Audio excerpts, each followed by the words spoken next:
आज उन तंग गलियों और घाटों पर घूमती, अपना तन मन उसमें डुबाती, उस शहर के रंग में डूबती, अपने जीवन के कुछ सुनहरे पलों को याद करते कात्यायनी न जाने कितने वर्षों बाद अपने अंदर एक सुकून महसूस कर रही थी कि अचानक उसकी आंखें किसी पर जाकर रुक गई। उसकी आवाज ना जाने क्यों दिल पर दस्तक देने लगी। उसके दिमाग ने उसे समझाने की कोशिश की ये वो नहीं है, लेकिन दिल उसे मानने को तैयार नहीं था।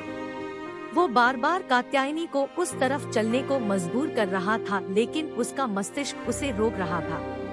कहते हैं, अगर दिल और दिमाग में जंग हो तो जीतता हमेशा दिल ही है। और ना चाहते हुए भी उसके कदम उसकी ओर बढ़ गए। आज 19 वर्षों बाद उसके सामने खड़े होकर वो अपने आप को संभाल नहीं पा रही थी। ऐसा लगा जैसे उसे कोई धक्का दे रहा हो जीवन के उन पन्नों को पढ़ने के लिए जिसे वो हमेशा फाड़ कर फेंक देना चाहती थी। उसने कभी नहीं सोचा था कि जीवन में कभी ये समय भी उसे देखना पड़ेगा। वो शब्द जैसे पिघले शीशे के समान आज फिर उसके कानों में गूंजने लगे। जितना दर्द शायद उस समय हुआ उससे लाखों गुना अब महसूस हो रहा था। बार बार उसके वो शब्द, तुम मेरे जीवन से चली जाओ कात्यायनी, मैं तुमसे प्यार नहीं करता। ये शायद सिर्फ एक आकर्षण था। मैं अपनी माँ के पसंद की लड़की से शादी करना चाहता हूँ, तुमसे नहीं। मेरे जीवन में अब तुम्हारा कोई स्थान नहीं। इन शब्दों को सुनते ही कात्यायनी जैसे शून्य में चली गई। उसके बाद उसने ना जाने क्या क्या कहा जो कात्यायनी को सुनाई ही नहीं दे रहे थे। सिर्फ उसका चेहरा देखकर ऐसे लग रहा था जैसे वह कुछ बोल रहा है। उसे ऐसा महसूस हुआ जैसे किसी गीले कपड़े को निचोड़कर सारा पानी निकाल लेते हैं, वैसे ही किसी ने उसका रक्त निकाल लिया है। ना पैरों में खड़े होने की ताकत थी और ना उसे कुछ जवाब देने की।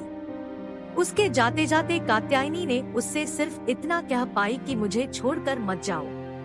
मेरा जीवन तुम्हारे बिना शून्य है, और शून्य का महत्व भी तभी होता है जब वह किसी के साथ हो। लेकिन आज वो कात्यायनी को किसी तिनके की तरह बिखेर कर चला गया, जीवन में कभी ना लौटने को कहकर। और कात्यायनी ना जाने कितने घंटों तक वही घाट किनारे शून्य सी बैठी रही। अंधेरा घिरने को आया। एक मांझी ने कात्यायनी को देखकर कहा, बिटिया यहाँ क्यों बैठी हो? अंधेरा होने को आया, यहाँ इस तरह बैठना ठीक नहीं है। उस दिन कात्यायनी किस तरह घर पहुँची उसे पता नहीं। आज इतने वर्षों बाद फिर से उसे सामने देखकर लगा कि शायद वो गंगा की धारा में बहती जा रही है।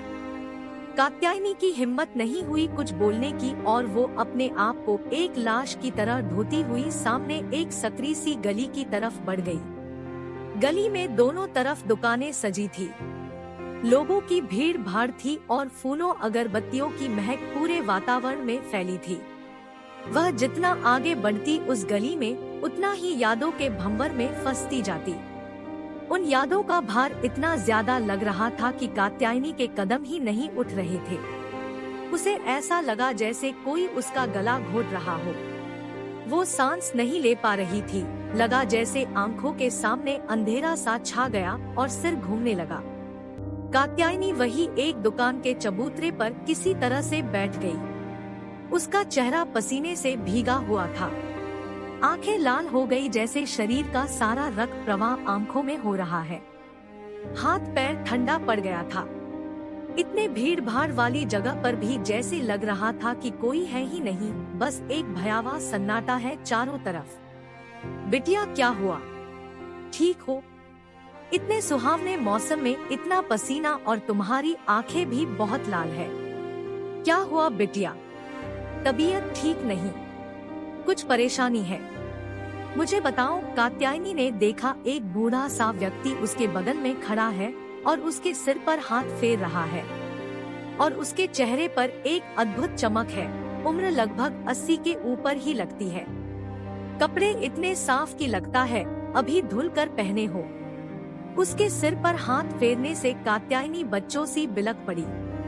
वो बूढ़ा वही कात्यायनी के पास बैठ गया। बोला, बिटिया क्या बात है? बताओ तो, हो सकता है मैं तुम्हारी कुछ मदद कर सकूं। नहीं बाबा, मेरी कोई मदद नहीं कर सकता। आप जाइए, मैं ठीक हूँ।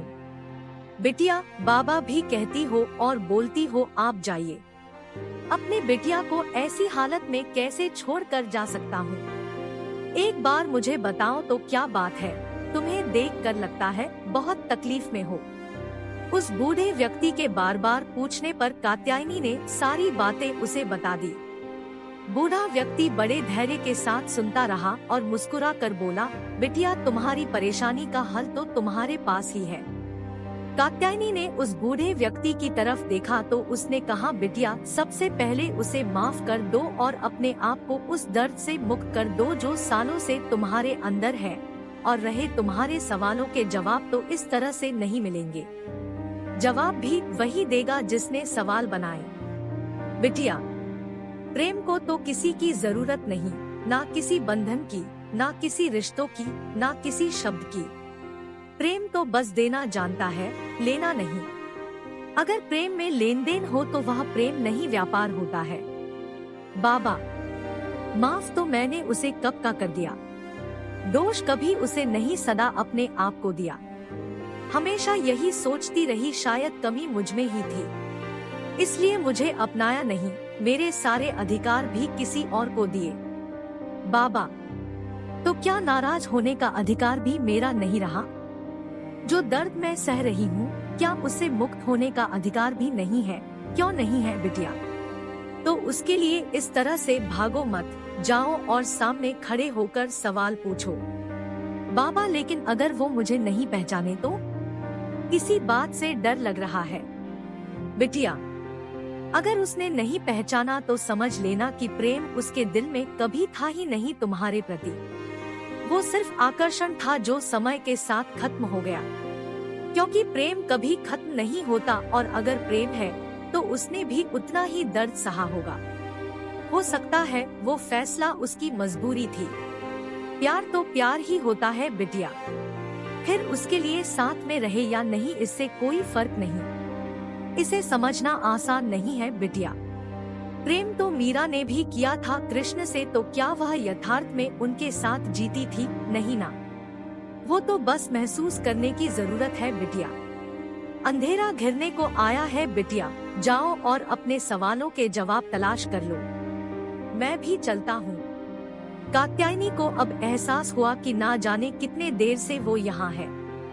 सचमुच अंधेरा होने को आया, लेकिन बूढ़े बाबा की बात सुनकर उसका मन कुछ जरूर शांत हो गया था।